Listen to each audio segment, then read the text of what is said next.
आज school readiness के अंतर्गत हमारे पास एक कहानी आई है, मैंने अभी सभी बच्चों को बताई है। उस कहानी का नाम क्या है? हाथ खड़ा करेंगे। इल्मा। दर्जी और हाथी। चलो, इस कहानी की शुरुआत कैसे होती है, मुझे कौन सा बच्चा बताएगा? नाजिश। एक दर्जी होता है और एक वो होता है, क्या कहते हैं, वो पंडित, और उसका एक वो होता है हाथी।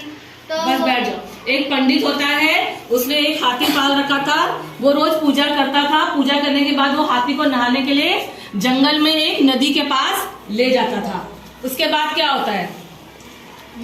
जब वो लौट के आता था नहाकर, तो फिर रास्ते में एक दर्जी की दुकान पड़ती थी, वो उसको सलाम करता था, तो फिर वो उसे केला देता था। वेरी गुड, बहुत अच्छा, बहुत अच्छा होता है। जब वो वापस लौट के आता था तो एक दर्जी की दुकान पड़ती थी, दर्जी को वो सलाम करता था। दर्जी की आदत थी रोज उसको एक केला खिलाता था। बैठ जाओ। अब उसके बाद क्या होता है? हाँ, शाहजहां। फिर वो एक दिन दर्जी वो बीमार हो गया, तो उसका दर्जी का बेटा दुकान पे बैठ गया। तो मैं यहाँ पे आया, तो दर्जी का बेटा कहता है ये यहाँ क्यों खड़ा हो गया?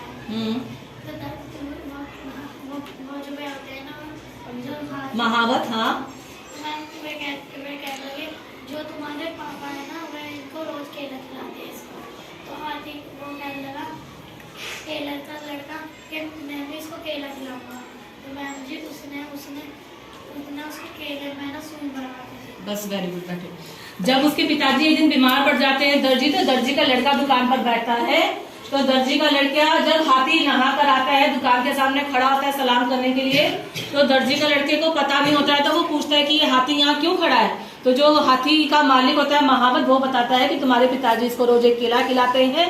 तो वो कहता है ठीक है, मैं भी खिलाऊंगा। क्योंकि वो लड़का शैतान था, तो वो क्या करता है, केले के अंदर एक सुई लगा देता है और हाथी को खिला देता है। अब सुई वाला केला खाने के बाद हाथी को बहुत दर्द होता है और हाथी को बहुत गुस्सा आती है। फिर अगले दिन क्या होता है? मैम जब अगले दिन हाथी नहाने गया नहर में, मैम तो उधर उसके पास एक कीचड़ थी, वो अपने सोने में कीचड़ भर कर लाकर और उसकी दुकान में डाल दी। मैम सारे कपड़े उसके बेकार हो गए। मैम फिर टेलर कह रहा था ये क्या हुआ, ये तो आज इसने 2-3 दिन से यही कर रहा है, ये तो इसने कभी नहीं किया।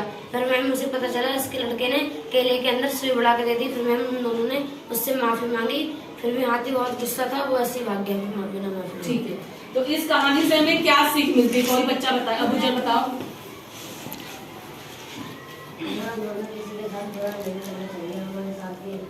हमें किसी के साथ बुरा नहीं करना चाहिए।